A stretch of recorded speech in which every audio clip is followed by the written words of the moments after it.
Okay, it's always kind of awkward starting this off, so I will likely be awkward, and then we'll come back to the first question at the end.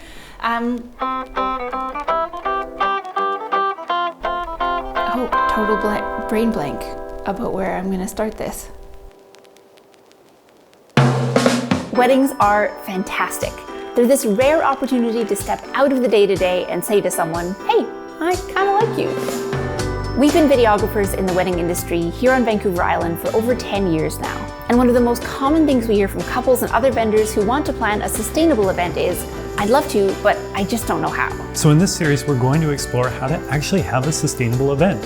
And with help from vendors all over Vancouver Island and across the wedding industry, we'll talk about how to create and celebrate a sustainable wedding from the planning stages to the footprint that's left behind. From the big picture to the small details, we'll provide tips and tricks for how to get you sustainably wed.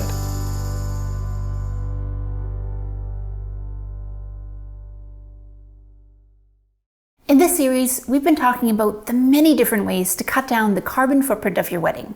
And while recycling, reusing, and reducing are all important steps, even then, there are probably going to be some things left over.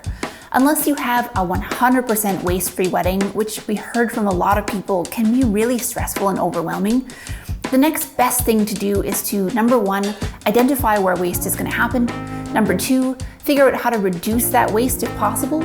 And number three, make a plan for properly disposing of that waste, whether it's composting, recycling, or something else. So that's what we're going to talk about in this episode. How do we deal with the waste that gets left behind at the end of the day? And to start that conversation, we're going to get a perspective from a planner who is actually there when that cleanup happens at the end of the night. So let's imagine this is the end of the night. The wedding has finished, the guests are leaving, the couple's already gone. What is often left over at the end of the night that couples might not think about? Okay, well, flowers are a big one. So like there's everything from like the ceremony archway, there's all your table flowers, and then there's also favors if you choose to have them. Rad is a planner at Rad Occasions, and we've already talked with her about favors in another episode of this series. So you can check out that episode for some good low-waste favor ideas. Another thing that also gets left over is all of the cans from the beverages. And at a venue like this, there's already a recycling program in place. But if you're at like a backyard wedding, you have to think about what happens to all of those containers. Right, of course, yeah. So that's also a huge thing to think about. Yeah. And then there's also like things like cocktail napkins, and if you had like menus or ceremony guides or anything like that, kind of just telling people on like individual pieces of paper, that's all going to be left over as well. Of course.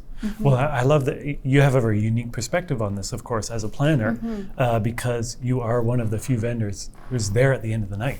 And so you do see, you know, what does end up there. That's right. And a lot of the times people are leaning on their wedding party to take care of that kind of thing for them if they don't have a planner. And they probably just want to get out of there at the end of the night. So things are likely to get left, more likely than not.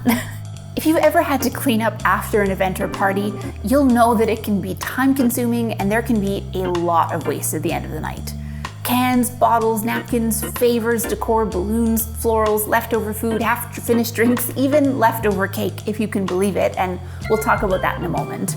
But before we do, I chatted with Natasha of Clearwater Events about how planning ahead can help you keep waste to a minimum. I come from a mindset where us simply hosting an event has an impact on the planet. So for us to be completely zero waste or waste-free doesn't really exist. So I also come from a mindset of accessibility. I would much rather a couple make a couple of small changes that they can then carry on to their daily lives after the wedding, rather than do a complete 180, make all these changes, cause an insane amount of stress, and then after the wedding, they decide this lifestyle isn't for me.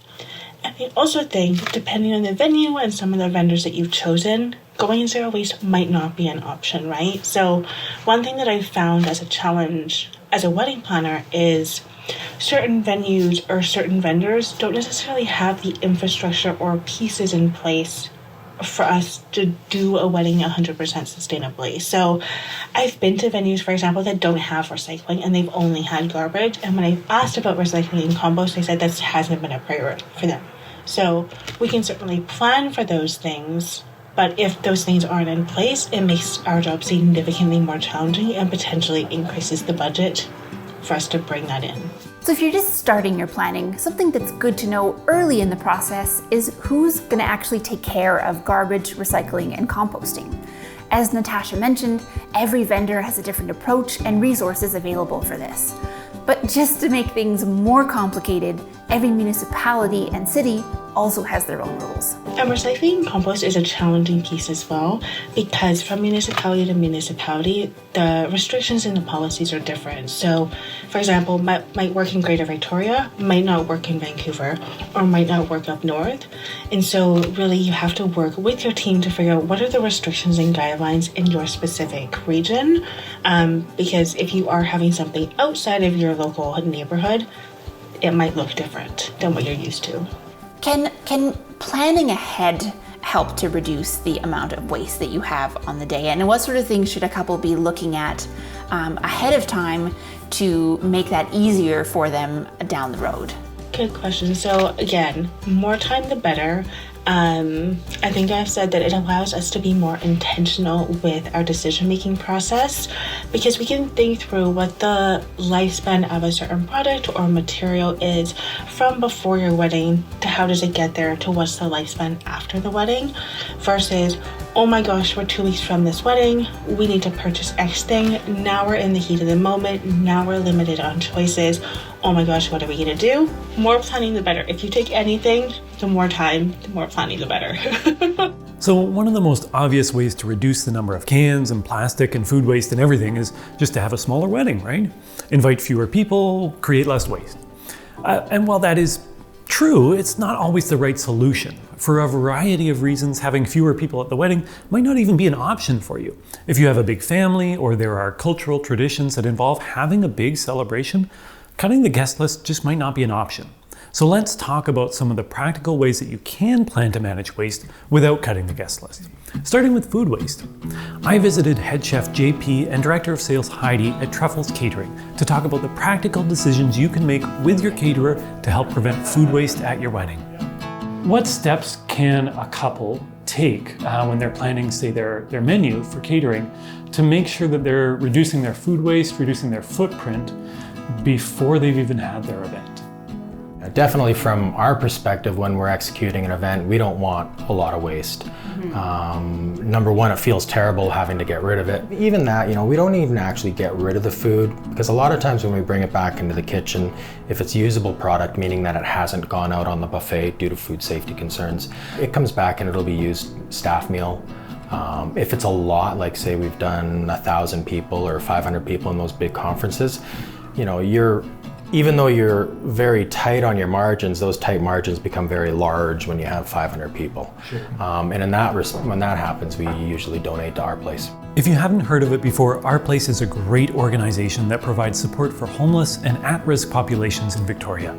And one thing too to keep in mind with food is that there are parameters around what you can use, if it's been out on a buffet or anything like that, or if it's been sitting out for a certain length of time. Then obviously if it's dairy, certain proteins, that won't last. So unfortunately it might end up going in the compost just because of food safety regulations. We actually do also have a lot of American clientele that come up, and they have completely different rules down there regarding donations of food. We're quite strict here in BC, obviously to protect the health and safety of everyone. So that is something also that we do keep in mind when we're thinking about donating. Another point to take away here is that some foods, from a food safe perspective, are easier to donate or keep as leftovers afterwards. And these tend to line up pretty nicely with vegetarian or vegan menu items, which also tend to have a lower carbon footprint. So it's worth talking with your caterer ahead of time about which options will lead to less food waste. An experienced caterer like Truffles can also help you figure out a bunch of other things, like should you go with a plated or buffet dinner? There are so many things to consider when you're thinking about food waste. And some people do select a plated dinner because it is one portion per person. The buffet is based on one portion per person, but it can fluctuate depending if some people eat less, some people eat more. But with the plated, you know exactly what's going out. So in my mind, if you were focused and interested in less waste, you'd probably go the route of a plated dinner event.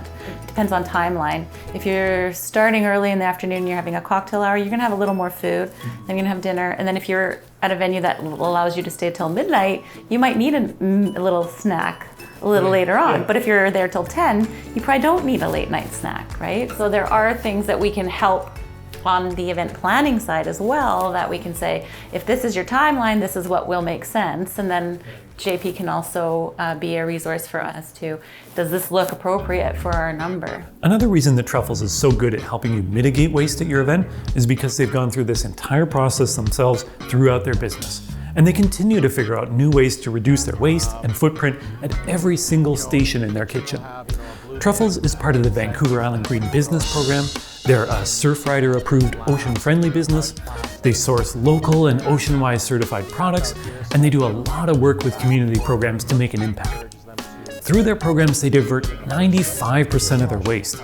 And JP gave us a tour of the kitchen to show this off. And they'll sort it into larger bins that I'll show you a little bit later. Okay? Soft plastic, same thing. So you have compost bins, so they're bagless, so you don't have a bag.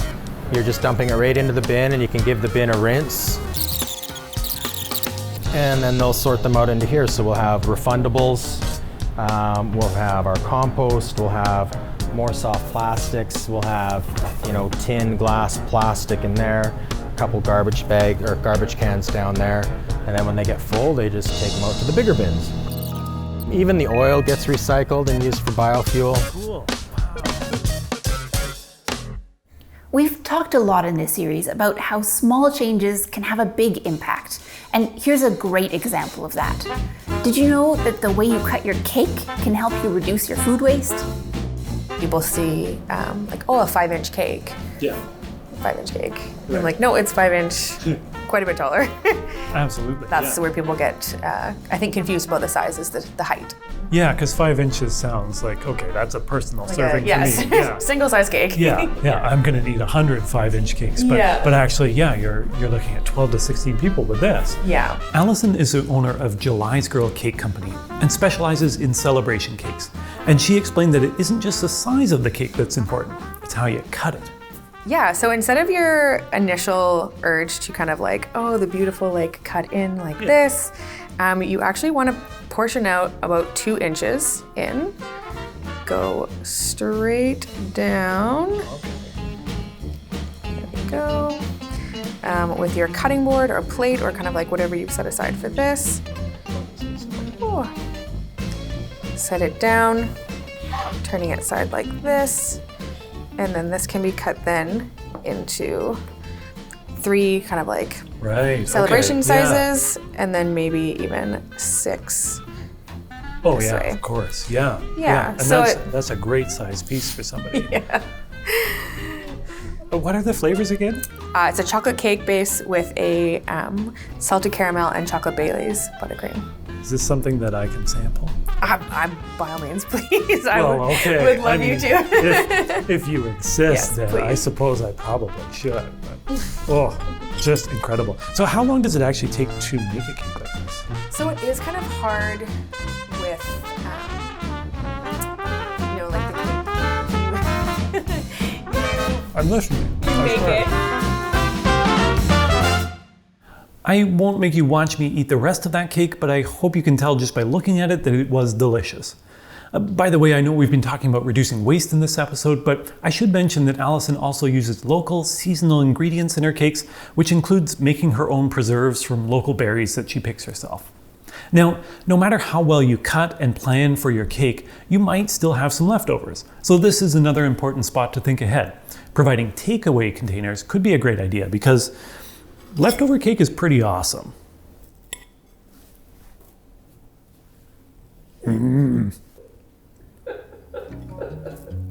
So we've talked so far about food waste in this episode, but what about products like decor, balloons, plates, cups? One of the big shifts in the industry that's been occurring is a move toward compostable items, but we've heard some mixed information about if these products are actually better at the end of their life. So to get more information about what's actually compostable, I visited Zoe Blue at the Compost Education Centre in Victoria. And heads up, we're gonna spend a little more time on this interview than we normally do, just because there is so much to learn here. If you wanted to compost something, and let's say in Victoria, just to make that easy, what are the options? So we actually have 2 different options that you can choose from. If you're at home and you have a big garden and you might want to keep that compost, something that you can do is buy an Earth Machine composter, or you can have a big composting bin. And from there, you compost your stuff down, you sift it out, and then you put that onto your garden bed. Another option for you is to put it into your green bin. And a little known fact is that the green bin actually gets shipped to Heartland Dump, and Heartland doesn't actually dump it there. What happens to it is it goes to a transfer facility, or Heartland is what we call a transfer facility. So it either goes to Chemainus, Cobble Hill, or to Delta. And from there it gets broken up in these cool things called windrows. They're not really cool, they're just big piles. Okay. And those are really, really hot, and it gets broken down over time and then packaged back up and made to be sterile and sold back to us as compost. Awesome. Yeah. Looking at the event industry, there are a lot of things that we're trying to make better choices about items that we're using at a wedding, say. Things that are labeled as compostable or biodegradable, maybe that's a plastic cup made from corn, or a balloon that's made from latex. What does that look like either at a home compost or the compost facilities that our green bins would go to? What happens there with those items? Yeah, so unfortunately, if it's not something that you take from the earth, and if it's something that gets transformed in a laboratory, like those plastics that are made out of corn or potato starch, they cannot break down without those same sorts of technologies. And what I mean there is that they need extreme heat to break down. And unfortunately, on Vancouver Island and even in Delta, we don't have those facilities to break down those products. Right. So oftentimes what ends up happening is, they go through the windrows, as I mentioned before, and they get sifted out at the end. And so you'll have little pieces of microplastics. Right. And we oftentimes think microplastics are made out of petroleum-based products, but microplastics can still be made out of organic material. It's just a matter of how fast it breaks down. And so it still takes a really long time for those organic microplastics to break down. And oftentimes they're sifted out, put in the landfill, and they have the same end of life as any other type of plastic. Right, and that was going to be the next question I ask you, is if those do go in the landfill, like, okay, we can't put them in the compost here, do they break down any faster in the landfill? That's a great question. We don't really have any sort of statistics on that because it's such a recent development that we've seen organic plastics and compostable plastics come onto the market. But really, whether it is a raw potato or cooked potato or organic plastic, compostable plastic versus petroleum-based plastic, it's all going to have a really slow breakdown time because of the lack of oxygen. Right. And that's something that we talk about in our composting workshops, is actually the thing that you need is oxygen. And so when you have a heap of garbage in a landfill, the reason it doesn't break down is because it doesn't get any sort of air between the different particles. Right. And so that's when you release things like methane gas into the atmosphere. And so without the heat, without the oxygen, without the actual time that it takes to return those things back into soil or their sort of simplest form, you can't have an easy breakdown. Right. Well, that's too bad. Yeah, it's really too bad. Zoe Blue mentioned the workshops that the Compost Education Centre puts on. And I want to mention just how amazing this centre is as a resource for our community, as well as how incredible she is. In addition to being an expert about all things compost, she also writes and produces these incredible zines about the people of color who have pioneered and shaped the modern environmental movement. Definitely check them out if you can. In the meantime, I asked Zoe Blue what she'd recommend as the most sustainable choice for cups, as an example. So for cups, I would say you want to either, if you can get a caterer, then that would be a great option, and actually use reusable products, so like glass or a harder plastic, because those things we know can actually be recycled.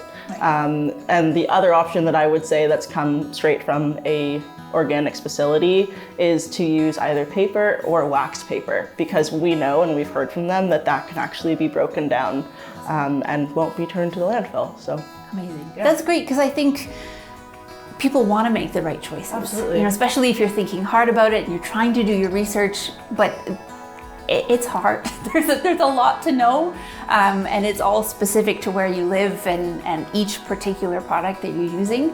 So having those answers and being able to come and talk to someone like you at a place like this is really awesome. I think it's important to stop here and say that we had this conversation in May of 2022 in Victoria. While the technology to compost many of these items isn't available here on the island right now, the technology is moving very fast and hopefully will catch up soon. But in the meantime, I wanted to learn more about these products and why they aren't all that we hope them to be yet. What is it about the process of manufacturing these items that take it from something that could be compostable, like an ear of corn, to something that turns into essentially a bioplastic or something that acts like a plastic? So if you think about petroleum and you think about petroleum-based plastics, those are also naturally derived, and they have been modified over time to be indestructible and very resistant to breaking down. The same thing has happened to corn. I've even seen leather made out of mango. And so basically it is a way of mixing organic materials with adhesives. So it could be a plastic-based adhesive, it could be a naturally derived adhesive, and bonding it so that it is resistant to things like heat and time, which is essentially the same thing that they've done to petroleum-based plastics, to be resistant to heat and time. And so the catch-22 is it is an organic material. However, it does not break down the same way that we would see peppers break down or potatoes or corn break down when they're just grown up in the ground. We cook them and then we put them into our composters. And that's the real difficulty there. Gotcha. And I can see where there are some plus sides to those alternative products in that the extraction of those resources is maybe a little bit less resource intensive. But when you think about the end of life of that product, it ends up being kind of similar. Absolutely. And I think the great thing about those products, about bioplastics, is that it's actually getting to the heart of the matter, which is food waste. A lot of the time it's being made out of materials like corn, mangoes, like I said, potatoes, that, there might be a huge excess and the grocery stores might not want to sell them to neighborhoods because they are ugly. So they could be made into something else. And that's really wonderful. But again, end of life and us not being able to dispose of them in a way that's actually going to be sustainable, that's going to stay out of our oceans, out of our waterways, and out of the landfill is something that we're facing right now. Yeah. And that makes a lot of sense, I think, looking at that as a single-use item, no matter what it's made of, is still single-use. And so the ideal scenario there would be these alternative products, but looking at a longer lifespan for them. Absolutely. So even if it's a harder plastic cup that's made from a better source than petroleum, making that something that's reusable rather than single-use. And I think that's something that's really important for consumers to stay critical of. If it's single use, it will always be single use. And unfortunately, that should sort of be an indication to people that it might say organic or compostable, but it's still, going to have a very short lifespan. What are the ways that we can buy things that are actually going to be in our homes for a longer amount of time, maybe passed on through generations, the same ways that our grandparents once did? Right. Which at a wedding is kind of a cool thing to think about. You think about the beginning or partway through the line of this family and families continuing on to have something that just is used once and thrown away is not quite fitting with the ideals of that celebration. Absolutely. Yeah, that's such an interesting point of if you want your relationships to be sustainable, then why not have the rest of the ceremony be sustainable too? I honestly can't think of a better sentiment to end this episode on. If you want your relationship to be sustainable, why not make that wedding sustainable as well? Through this episode, we've seen the importance of planning to mitigate and reduce waste so that there's very little you need to deal with at the end of your event. And also to be wary of replacing one single-use item with another, even if that other item is labeled biodegradable or compostable. But you may be thinking at this point, hang on, there are a bunch of things I do want left over at the end of my wedding. I want heirlooms and keepsakes to remember the day.